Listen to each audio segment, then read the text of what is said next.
As of December 12th, 2019, we have reached a pivot point as a species and as a planet. Humanity as a whole will now be changing in every way and in a very rapid way.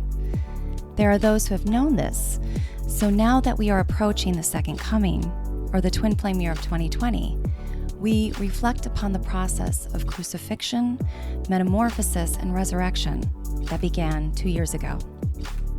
What follows is the first of 2 writings that were published 2 years ago, and they are also asking to be resurrected at this time. The first writing is titled Kundalini, Silver Solstice, Twin Flames and the Coming Gifts of Gold, and it was published on the winter solstice of 2017.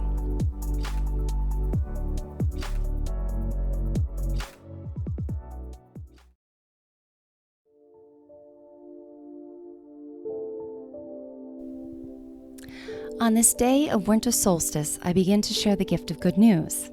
This is a time of joy to the world for many of us who have known, somewhere inside, that this time would come. We all have been moving through our silent work and waiting for this time, and this very day.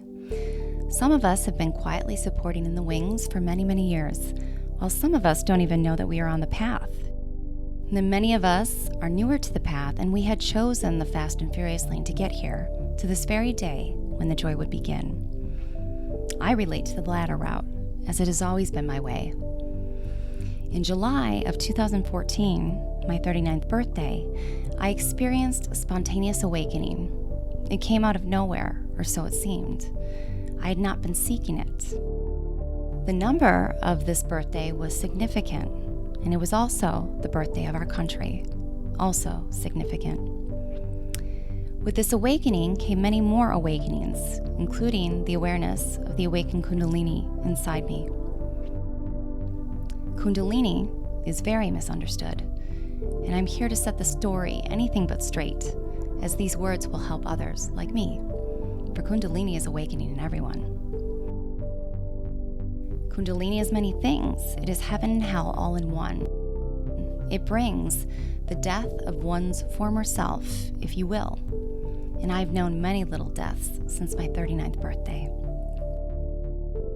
On a very special day, not so long ago, I was put to death for the final time, or so I thought.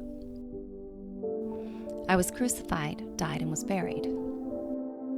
All symbolism, of course. Or was it?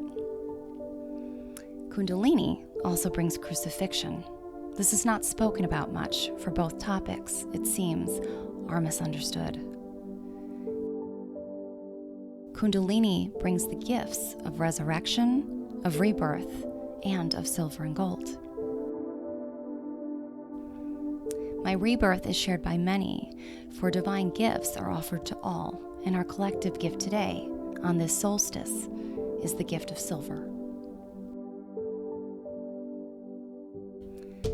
Silver is a gift from the goddess, from the Divine Mother, from the sacred wife and lover, and from the Holy Spirit, no longer a ghost. Women, feel the forgiveness run through you, for the Divine Masculine, the Holy Father, has come forward to ask for forgiveness for betraying the Divine Feminine and for seeking to hide the truth about the Holy Mother and the richness of her legacy. Men, go to the space of your hearts and seek absolution for all that man has done to betray the Divine Mother. Take inventory of every betrayal, every abandonment, and every abuse. For in the near future years to come, you will be asked to teach your healing experience to the girls who are your daughters. To all who read, let the gift of silver light run through your energetic centers of left, where the Holy Mother is seated again to heal the hearts of all men and the breasts of all women. Let the Queen receive her King, who is the gift of gold. Let Earth receive her King. Our gift is coming, and there is much more to this story. There is more good news.